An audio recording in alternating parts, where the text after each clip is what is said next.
Hey everybody, as you can see, I swapped out the clear plastic for some white plastic that I found at Walmart. It was a little bit expensive, but I found some 20-gallon trash bags that just happened to be white, and I went ahead and bought them. And now the plants, they're extremely happy. You know, there's not any sunlight going to penetrate the soil mass, so it's going to be a whole lot better.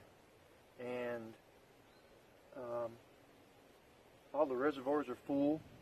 I've got one level indicator that's, I actually broke the stick, so I'm going to have to get another one at Lowe's.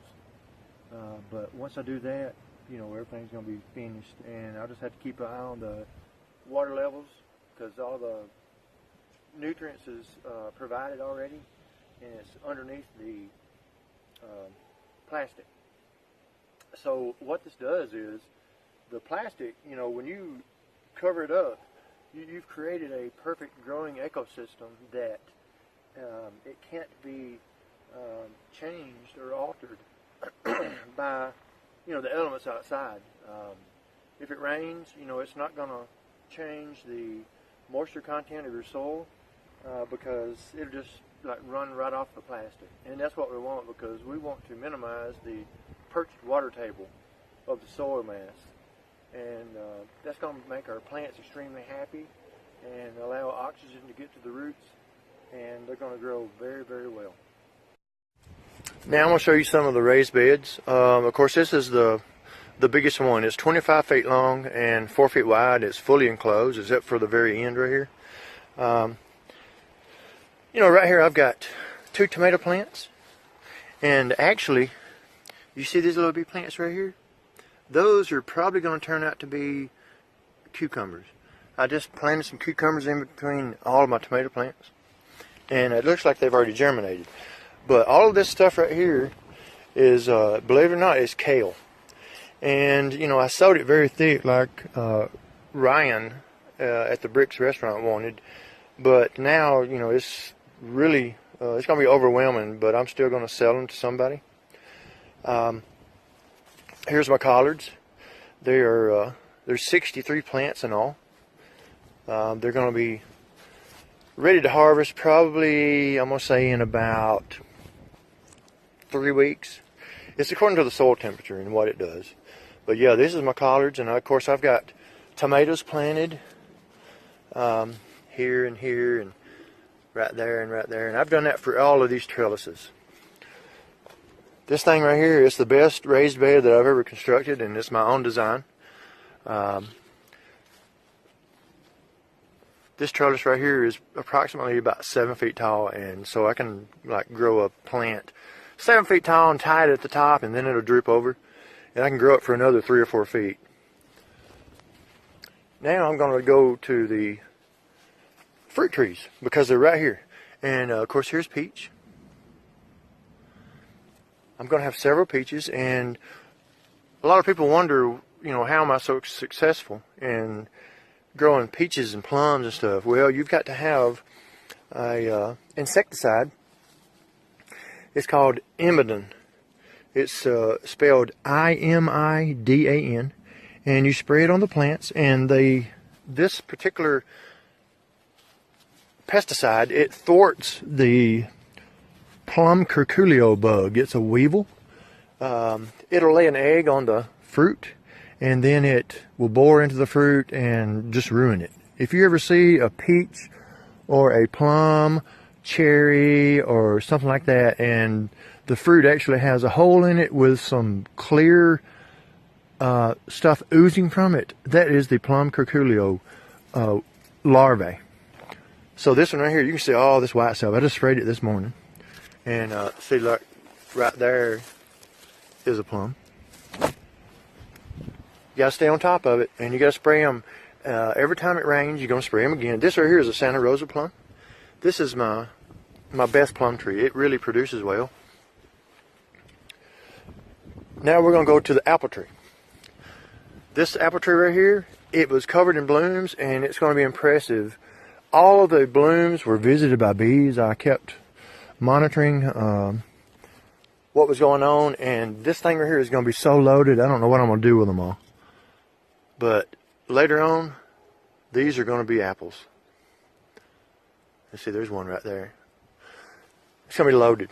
It's going to be crazy. Here's the blueberries.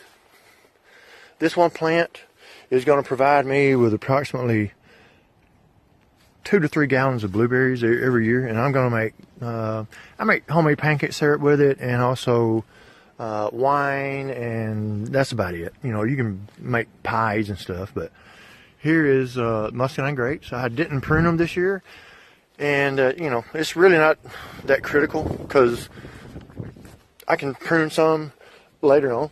And here's another one right here. Here's some Cherokee purple tomatoes. This one raised bed right here. It's got, you know, maybe 12 plants in it. They're going to grow up. I'm going to tie them off these trellises, and it's going to do really, really well.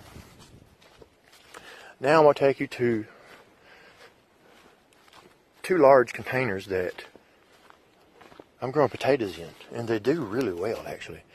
They were hit by frost. I messed around and I didn't cover them as I should have, but hey, they didn't get hit too hard. And I'm going to have some good potatoes later on. Here's another blueberry bush. I always get a few off of this bush, but it's not in full sun like the other one, so it doesn't produce as well as it could. Here's a large container that my buddy Barry Ray gave to me. It's for cattle. It's like feeding cattle or watering them or something. And it's 150 gallons. I'm growing like 1, 2, 3, 4, 5, 6, 7, 8, 9 different pepper plants in it. These are cayenne and jalapeno.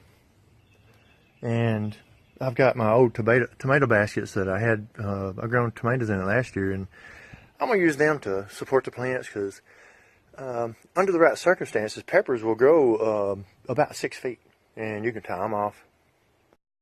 Here's some plants I got on my little potting bench or table or whatever. You know, this is some collards I got, and here's some bell peppers, 12 bell peppers that I've germinated from my brother.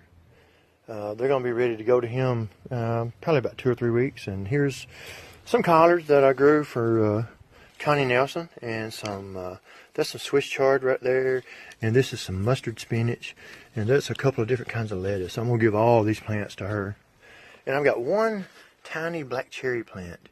I was wanting more, but hey, I'll take whatever I can get. I'm going to put it out in the garden. I've got a spot for 3 more tomato plants, and this is going to be one of them that goes out there.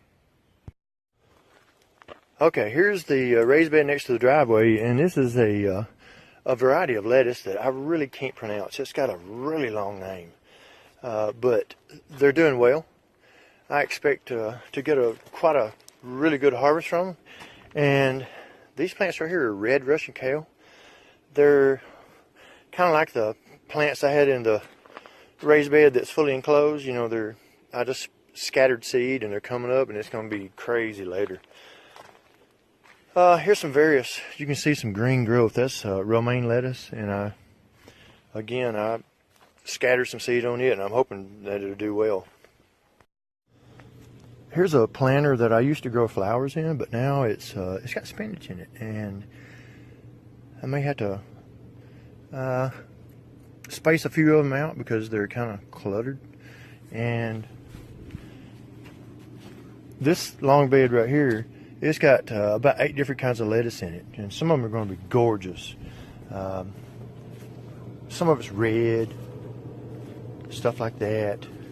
It's about 35 feet long, and I've actually got squash planted in it, spaced out probably about 3 feet. So later on, this bed and the one that had the lettuce in it that I can't pronounce the name, they're going to have squash in them. So I'm hoping that these will come in good.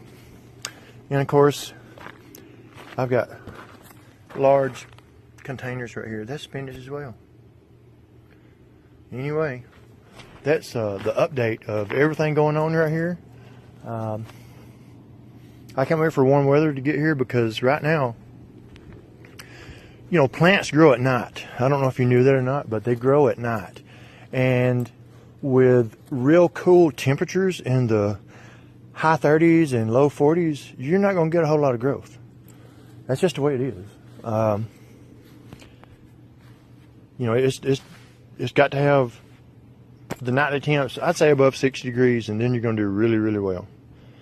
But that's my video. I'll make another one as things progress or I have some changes. See you later. Bye.